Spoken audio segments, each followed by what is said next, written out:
Hi everybody, Matt here from Matt Likes Comics. There's something that I've noticed a lot in the last few weeks, and I happened to see a video on the day of this filming from Gotham and Glam that covered this topic as well. And the topic is toxic comic book fans. Now,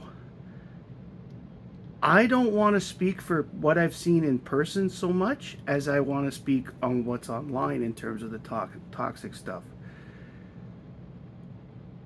I personally find that no matter what kind of walk of life we're talking about, people are more likely to complain than to compliment.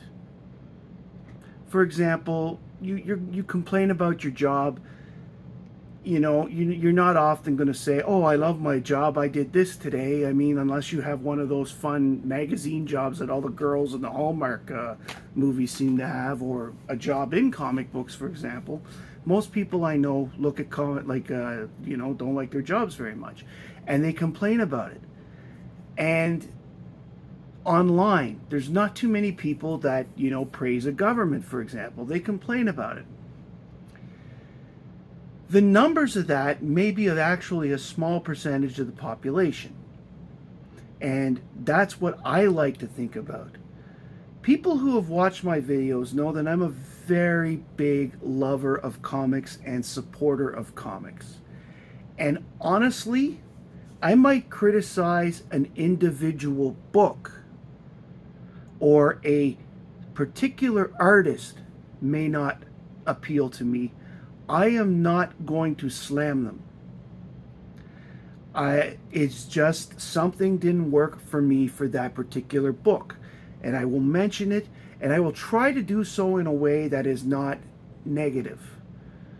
The hobby is not served by people who are negative all the time with regards to it.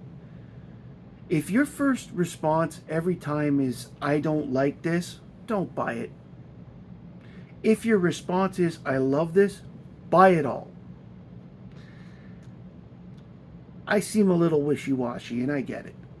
The problem is, my personal experiences, I have tried to make the comic book hobby fun and interesting for me.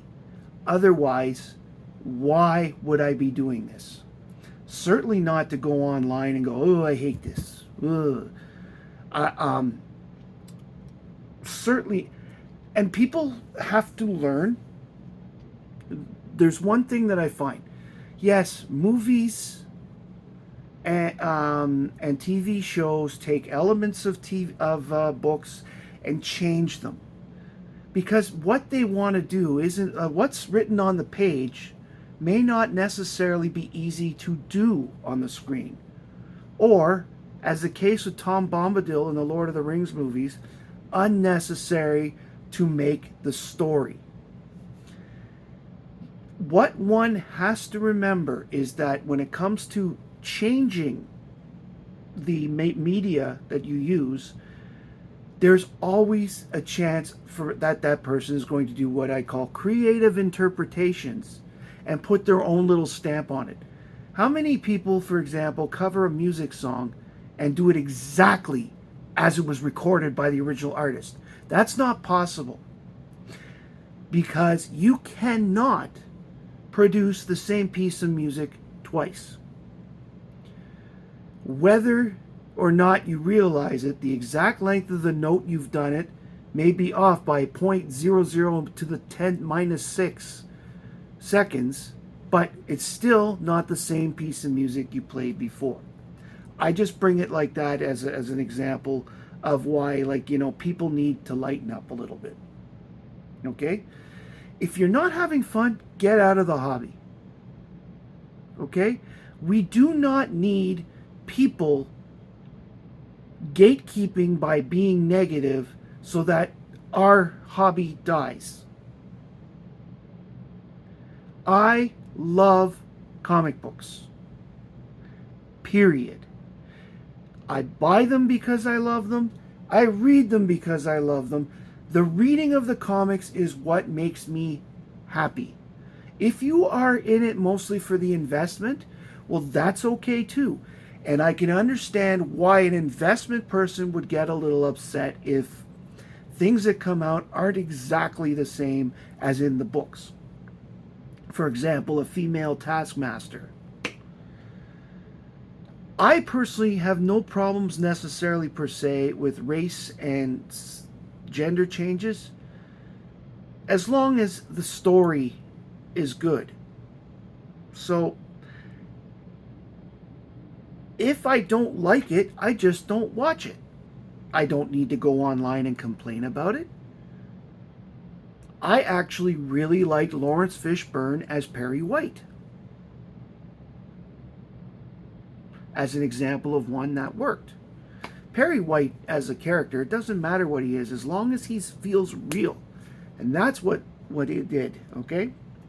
Now, when you have books like this that are new and come out, you know, of course a lot of people aren't going to like them. But there is no reason to go online and say anybody who likes this book is stupid. You can say, I didn't like the book, it's not for me. And that's really what people should be saying. Let's bring some positivity back to our thing. I took my kids to a free comic book day a few years back. I'd say 3 or 4 years. And all I heard was the guy standing around and complaining about how chintzy and bad the free comic book days were. They didn't have real stories and they're not made to appeal to me or to you as a comic book collector. The free comic book days intention is to get new readers, like my kids. My son came out of there and he said, if that guy doesn't like them, why would I like them? And I had to tell him, you have to make your own decision. Read them, and if you don't like them, then it's your decision, and you don't have to read them again. For the record, my son and my daughter, not into comics. They like going to free comic book day, but it's more for the event with me. They don't like the comics as much, but my son has fallen in love with comic book characters. He loves playing Lego Avengers, Lego Marvels, Legos DC. He loves the characters. He just doesn't want to read them. And again, that's his choice. That's fine with him. I may sound a little bit like I'm rambling, and Lord knows I have that problem. But I want to harp on the fact, people, if you want our hobby to survive, if you want to always be able to go to comic shows, bring a little more positivity into things. I like watching Alan because Alan is so passionate about the books that he reads. Alan, the comic collector geek. Same with Lunch Money Comics. Lunch Money is probably the most positive person I'd ever seen, and and his positivity on YouTube about comic books is why I started watching other channels. He was one of the first YouTube channels I watched, and here I am today making content myself. I don't want to sound like I'm a preacher man. I'm just saying, sometimes if you don't like something, it just might be easier to not ruin it for everybody else. My name's Matt, and I really like comics. And I hope you do too. Thanks for watching.